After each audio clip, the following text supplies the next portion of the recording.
अब बात करेंगे दिल्ली में आफत की बारिश की। दिल्ली में कल हुई बारिश से आम लोगों के साथ साथ देश के सबसे बड़े अस्पताल एम्स के लिए भी मुसीबत हो गई है खड़ी। अब बारिश के बाद एम्स के बेसमेंट में पानी भर गया है, जिसके चलते ट्रॉमा सेंटर से लेकर ऑपरेशन थिएटर सब ठप पड़े हुए हैं। अभी अभी एम्स की तरफ से बयान भी सामने आया है। एम्स की media protocol incharge doctor Reema ने एम्स में वाटर लॉगिंग को लेकर पूरी जानकारी दी। डॉक्टर रीमा ने बताया कि बारिश का पानी कई अस्पतालों के हिस्से में पहुंच चुका है। बेसमेंट में पानी भरने के चलते पावर सप्लाई बंद करनी पड़ी है, क्योंकि अस्पताल के जनरेटर और ट्रांसफार्मर्स बेसमेंट में लगे हुए हैं। तो आपको हम तस्वीरें भी दिखाते हैं। ये एम्स की तस्वीर है, जहां पर आपको एलिवेटर्स नजर आ रहे हैं, लिफ्ट जिसके जरिए जो मरीज हैं, डॉक्टर्स हैं, एक फ्लोर से दूसरे फ्लोर तक जाते हैं। लेकिन यहां आपको सिर्फ पानी नजर आ रहा है। और देखिए किस तरह से जो एलिवेटर्स हैं, लिफ्ट है, उनके छत के ऊपर से पानी नीचे टपकता हुआ बेसमेंट तक पहुंच गया है। ये एम्स की तस्वीर है, जो बड़ा सवाल खड़ा करती है कि आखिरकार किस तरह से मेंटेनेंस रखा गया है, किस तरह की यहां पर देखरेख की जा रही है, जिसके लिए करोड़ों का बजट लगता है। पूरे देश से यहां पर लोग पहुंचते इलाज के लिए। अब यह है बेसमेंट। अब बेसमेंट में गाड़ियां भी पार्क होती हैं, लेकिन साथ ही साथ यहां पर जनरेटर रखे गए हैं और ट्रांसफार्मर भी है, जहां से बिजली की सप्लाई होती है। अब यहां अगर इतना पानी आपको भरा हुआ नजर आएगा तो समझ सकते हैं कि कितना बड़ा खतरा पैदा हो जाता है। इसी वजह से इस वक्त जो बिजली है ठप है, इलेक्ट्रिक सप्लाई बंद कर दी गई है। जब तक ये पानी बाहर आएगा नहीं, तब तक बिजली की सप्लाई होगी नहीं, और तब तक वहां पर बहुत सारे जो सर्जरीज हैं, जो ऑपरेशन है, वो डॉक्टर नहीं कर पाएंगे। हालांकि जो बहुत ही जरूरी थे वो किए गए। लेकिन एक बार फिर से तस्वीर देखिए। ये जो तस्वीर है कोई झरना नहीं है या कोई फिल्म का सेट नहीं है, ये एम्स है दिल्ली, जहां पर इस वक्त आप दो तस्वीरों के जरिए समझ सकते हैं कि पानी टपक रहा है, बेसमेंट में पानी भर गया है, जिसके चलते बिजली सप्लाई बंद कर दी गई है। सबसे हैरान करने वाली बात है कि पानी ऊपर छत से बहता हुआ सीधे लिफ्ट के जरिए बेसमेंट तक पहुंचा है। यानी कि जो लिफ्ट का शाफ्ट होता है, जहां पर लिफ्ट ऊपर और नीचे जाती है, उसके ऊपर से सीलिंग से यानी रूफ से, छत से सीधा पानी एंटर कर रहा है और सीधा लिफ्ट के वेंट से नीचे बेसमेंट तक पानी पहुंचकर पूरे बेसमेंट को उसने भर दिया है, जिसके चलते बिजली रोकी गई है। अब बड़ी बात यह है कि जो मेंटेनेंस के लिए यहां पर जिम्मेदार हैं, जो यहां पर हाउसकीपिंग या मैनेजमेंट है, उसने ध्यान क्यों नहीं दिया कि अगर बारिश होगी तो इस तरह से पानी भर सकता है। और जो छत पर वेंट्स खुले हुए हैं, जो खुले इलाके हैं जिसके जरिए पानी अंदर आ सकता है, उसे पहले बंद क्यों नहीं किया गया?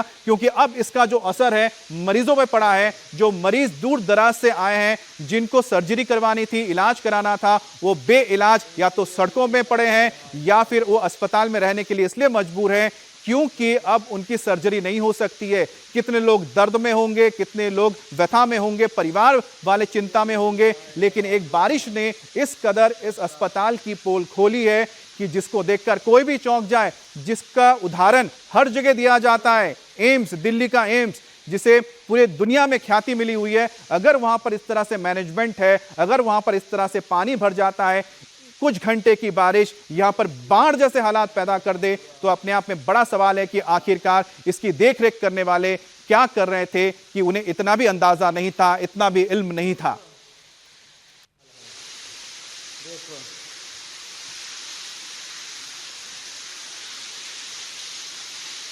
ये बिल्डिंग का है ये हाल, बुरा हाल बरसात में।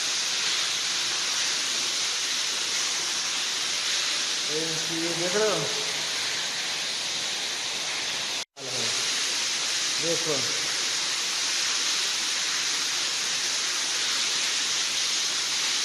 ये बिल्डिंग का है ये हाल, बुरा हाल बरसात में। तो पीछे जो व्यक्ति ये वीडियो बना रहा है वो खुद भी हैरान है और उसे अपनी बातों से जाहिर भी कर रहा है, क्योंकि उसके सामने जो तस्वीर है उसने सोचा नहीं होगा कि एम्स में आने पर उसे ये देखना होगा। सुनिए। बरसात में ये देख रहे हो,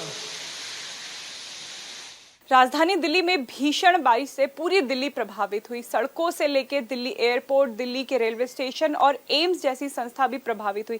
दिल्ली एम्स के बाहर और अंदर की ट्रॉमा सेंटर बिल्डिंग में पानी का जमाव हो गया, जिससे मरीजों को काफी परेशानी हुई। क्या हुआ, इससे पे बात करने के लिए हमारे साथ डॉक्टर रीमा डाडा मौजूद है। मैम, कल हमने देखा कि एम्स के बाहर पूरा जल जमाव था, पेशेंट्स बाहर पानी में फंसे हुए थे और एक ट्रॉमा बिल्डिंग में भी पानी कल हमने देखा कि भर गया था। हाँ, कल बहुत हैवी रेनफॉल हुई, अनप्रेसिडेंटेड था और बहुत भारी बारिश हुई। इस कारण हमने देखा हमारी कई बिल्डिंग में पानी आ गया था और ट्रॉमा सेंटर में हमने देखा बेसमेंट में पानी आ गया। इस कारण हमें अपने ओटी बंद करने पड़े। इसका कारण ये था कि हमारे जो जनरेटर्स हैं, हैवी इलेक्ट्रिकल इंस्टॉलेशंस हैं, वो बेसमेंट में हैं और एज अ प्रिकॉशनरी मेजर हमें इसलिए ओटी बंद करने पड़े। पर मैं आपको ये बताना चाहती हूँ कि जिन पेशेंट्स को कोई ऐसे लाइफ थ्रेटनिंग प्रॉब्लम थी, कोई ऐसी इंजरी हुई थी या ट्रॉमा हुआ था, उनको हमने सर्जरीज करी। कल ऐसी 4 सर्जरीज दिन में भी हुई हैं जब ये प्रॉब्लम थी और परंतु अभी जो बाकी ओटी अभी भी बंद हैं और हमारी एयर कंडीशनिंग टीम और हमारे जो इलेक्ट्रिकल इंजीनियर्स हैं पूरा राउंड ले रहे हैं सो दैट पूरे जब तक पूरा ड्राई ना हो जाए, सो दैट कोई मॉइस्चर ना हो किसी भी इलेक्ट्रिकल वायर्स में, इंस्टॉलेशन में। हाँ, वो एक बारी हमें वो ग्रीन सिग्नल देंगे जब भी हम अपने ओटी शुरू कर लेंगे।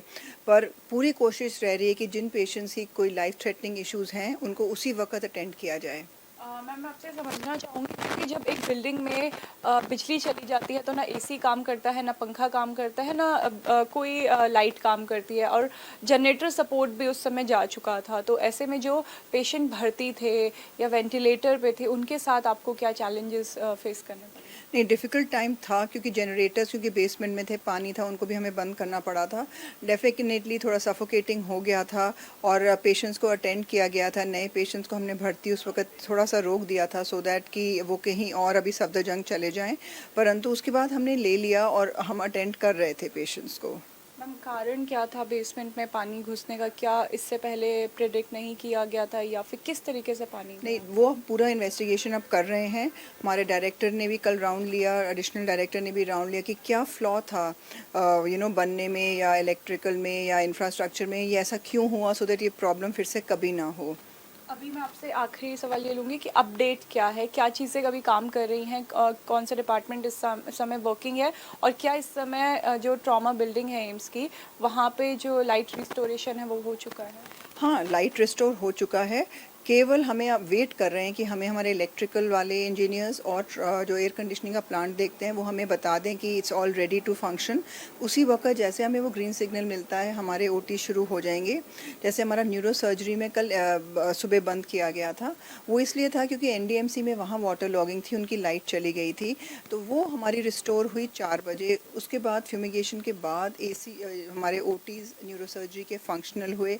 जो भी सर्जरीज थी जो इमरजेंसी में अटेंड करनी थी वो रात भर चलती रहीं। हमारे अब न्यूरो सर्जरी के सारे ओटीज़ फुली फंक्शनल हैं, वहाँ काम चल रहा है। थोड़ी सर्जरीज लेट हुई जैसे आरपी सेंटर में, वहाँ पे भी पूरा रिस्टोर्ड है और जहाँ जहाँ पानी इकट्ठा हुआ था वो निकाल दिया गया है, जैसे टनल था वो सारे अब फुली फंक्शनल हैं।